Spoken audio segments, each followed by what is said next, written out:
मैं फरहान और आप देख रहे हैं इंडियन मीडिया बुक और आज बात करेंगे आईएमए के बारे में। और हमारे साथ हैं एडवोकेट ताहिर साहब। ताहिर साहब, बहुत बहुत शुक्रिया आने के लिए।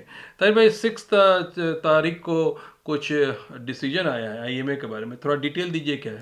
हाँ, देखिए 6 तारीख को मैं जैसे ज्वेलरीज का एक इशू बहुत दिनों से पेंडिंग था और वो पेंडिंग इशू को ऑर्डर का था। मैं एक्सपेक्ट कर रहा था 6 जनवरी को ऑर्डर आया और अनफॉर्चुनेटली वो जो ऑर्डर था, वो जो लोगों ने कोर्ट में अप्लाई किया था और जिनको मैंने रिप्रेजेंट किया था तकरीबन 80 लोगों को, उनके लिए कोर्ट में क्या ऑर्डर आया कि वो लोग अपनी ज्वेलरीज जिस तरीके से जो एग्रीमेंट उसके साथ है ईएमआई के साथ 12 रुपये पर मंथ सिक्योरिटी चार्जेस के साथ पर ग्राम उसको पे करके और अपना प्रिंसिपल अमाउंट देके इसको कंपिटेंट अथॉरिटी से ले सकते हैं। और कंपिटेंट अथॉरिटी डायरेक्शंस हुआ कि उनसे पैसा लेके उसकी पूरी ज्वेलरी की फ़ोटो लेके इनको जो ज्वेलरी रिलीज़ कर दीजिए। उसमें एक चीज़ क्या थी, मैंने दो चीज़ें उसमें और पूछी थी। उसमें एक तो क्या पूछा था, कुछ लोग, बहुत सारे जो लोग हैं यानी कि जो कि कोर्ट में आए नहीं है, और मैक्सिमम लोगों ने सिर्फ दिसंबर 2019 में कंपिटेंट अथॉरिटी का क्लेम, जब उन्होंने कॉल फॉर किया था उस टाइम में उन्होंने क्लेम कर दिया था। तो मैंने एक चीज़ पूछी थी उसमें, और जिसमें कंपिटेंट अथॉरिटी ने भी साथ दिया था मेरा कि भाई ये जो ऑर्डर पास हो रहा है इन 80 लोगों के लिए, इस ऑर्डर को भी ये बाकी लोगों के ऊपर भी एप्लीकेबल होए बोल के एक ऐसा ऑर्डर पास करो, ताकि उन लोगों को बगैर किसी लीगल प्रोसीजर के और बगैर दोबारा कोर्ट में आए, बगैर, क्योंकि 700-500 नंबर कोर्ट में आना बोले तो बहुत बड़ा अमाउंट नंबर हो जाता है। तो इनको भी क्या है कि ये ज्वेलरी इनकी रिलीज़ हो जाए। तो कोर्ट ने इस बात को नहीं माना। क्यों नहीं माना? तो क्योंकि कोर्ट ने इससे पहले भी 2 बार ऑर्डर पास हुए थे, जब कॉम्पिटेंट अथॉरिटी बोलता का ये सबमिशन था कि ये जितने भी लोग हैं ये हमारे पास आना, कोर्ट के सामने नहीं आना। तो वो तो ये ऑर्डर 2 बार पहले ही पास हो चुके थे, मगर इस बार भी कोर्ट ने उसी प्रीवियस ऑर्डर को साइड करके बोला कि नहीं, 2 बार आपने, कोर्ट ने इस बात को मना कर दिया, तो इसलिए आपको ये प्रेयर नहीं जाएगी। तो इसका मतलब क्या है कि अब उन लोगों का एक ही तरीका है, या तो कॉम्पिटेंट अथॉरिटी हाई कोर्ट में जाके उस ऑर्डर को चैलेंज करे, तो वो उस ऑर्डर को रिवर्स होएगा हाई कोर्ट में, या फिर वो लोगों को कोर्ट में आना पड़ेगा। एक तो ये एक तरीका। दूसरा, मैंने उनसे पूछा था कि भाई जिस दिन ये जो जो सिक्योरिटी चार्जेस देने का, जिसको अगर मैं इंटरेस्ट होना चाहिए जिसका मतलब, और मगर इन्होंने नाम चेंज करके सिक्योरिटी चार्जेस रखा था। तो इसको मैंने क्या बोला था, जिस दिन हमने अप्लाई किया था एप्लीकेशन, तो उस दिन को कट ऑफ डेट माना जाए और उस दिन तक इंटरेस्ट देना जाए। तो कोर्ट ने उसको भी रिजेक्ट कर दिया और उसको उसको भी बोला कि नहीं, तुम्हें ये इस ऑर्डर की डेट तक देना चाहिए बोल के। तो ये एक्चुअली ये पूरा एक ऑर्डर पास हुआ है।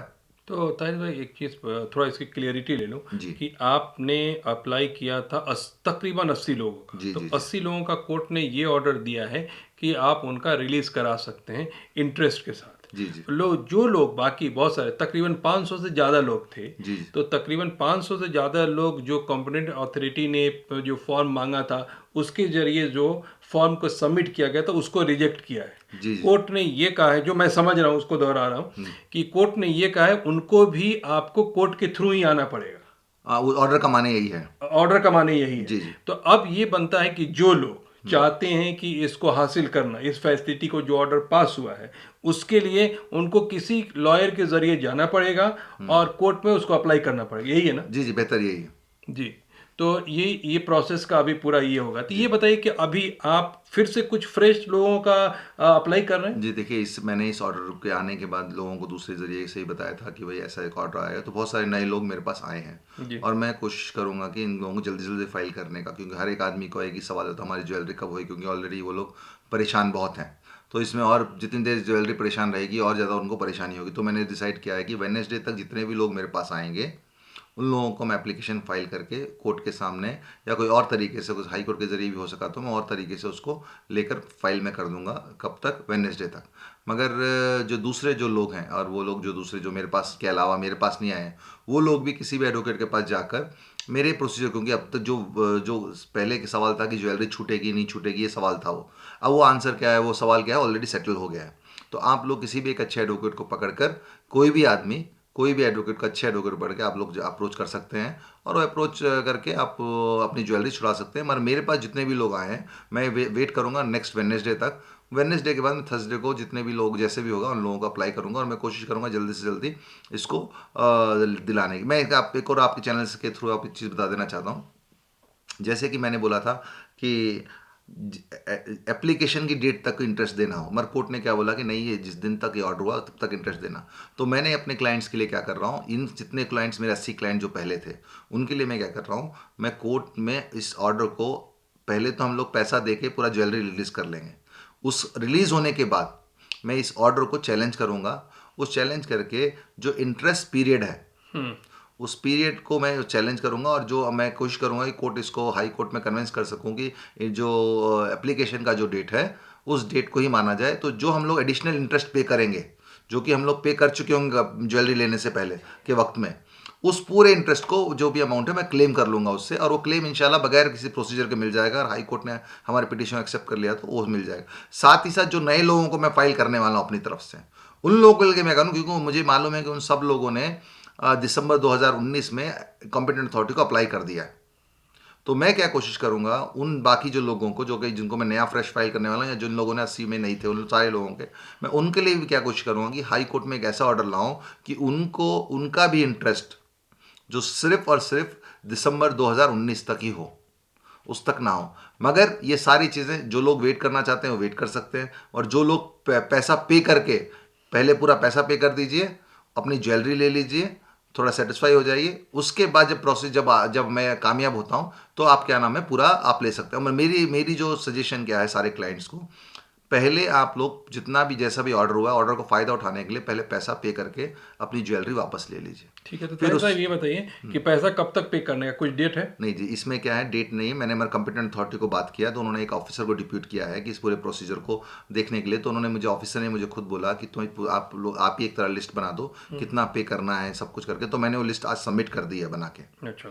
तो मोस्टली उनको कल मेल में मिल जाएगी उस में उस पूरी मैंने लिस्ट बना दी। उसमें कुछ लोग ऐसे जिन्होंने पार्ट पेमेंट भी किया, उनको भी सेपरेट इंडिकेट करके दे दिया है। तो अपने लेवल पे वो लोग वेरीफाई कर लेंगे, और उनका वेरिफिकेशन ऑलरेडी बहुत ईजी है कस्टमर आईडी के साथ, क्योंकि ऑलरेडी उन्होंने वेरीफाई कर चुका है।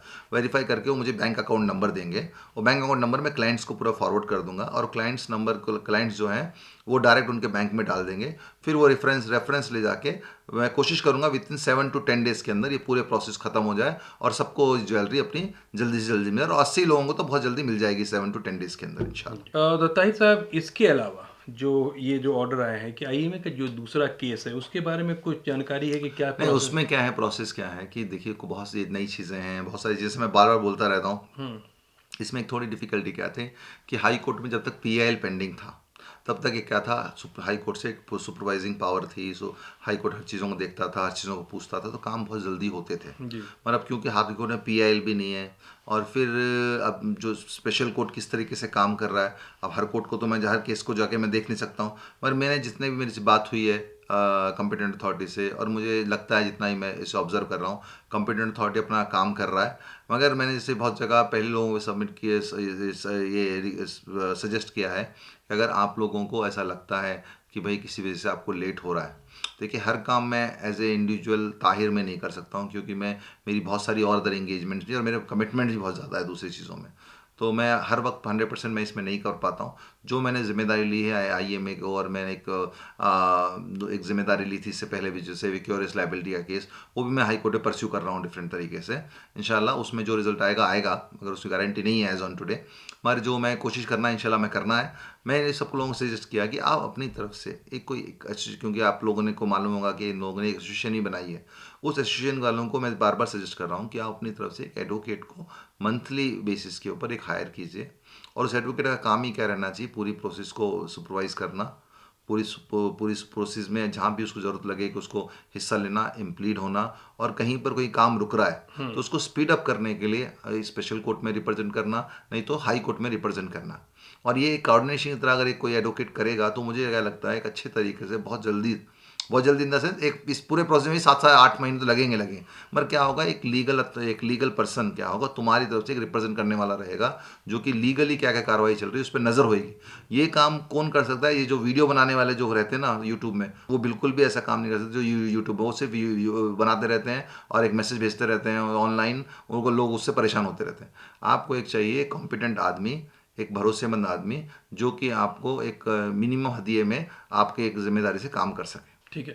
तो ताहिर भाई बहुत बहुत शुक्रिया इस पे बात करने के लिए। और आप लोगों से भी गुजारिश है कि बहुत सारे आईएमए के न्यूज़ आते हैं यहाँ से वहाँ से, लोग चाहते हैं कुछ भी एक आईएमए का न्यूज़ डाल के उसके अंदर कुछ न्यूज़ होता नहीं है, लेकिन आप लोगों को अपना व्यूअरशिप बनाने के लिए ऐसे बातें कही जाती है, तो उस पर ज़्यादा ध्यान मत दीजिए। हाँ, एक लॉयर को कॉन्ट्रैक्ट बेसिस पर रख के अगर आप सामने रखते हैं तो आपके केस को फॉलो अप कर सकता है, आपको अपडेट दे सकता है, वहीं से आपको ज़्यादा जानकारी मिलेगी और वो ऑथेंटिक होगी। लेकिन बाकी लोगों के बातों में मत आया कीजिए। और एक रिक्वेस्ट और है, आप मेरे हर वीडियो में यही लिखते हो आईएमए का अपडेट। मैं यहाँ सिर्फ आईएमए के अपडेट के लिए नहीं बैठा हूँ, मेरे बाकी भी न्यूज़ आते रहते हैं, उसको भी देखिए और शेयर कीजिए, लाइक कीजिए। थैंक यू ताहिर भाई, बहुत बहुत शुक्रिया आने के लिए, जी और sir. Thank you so much watching Indian media book.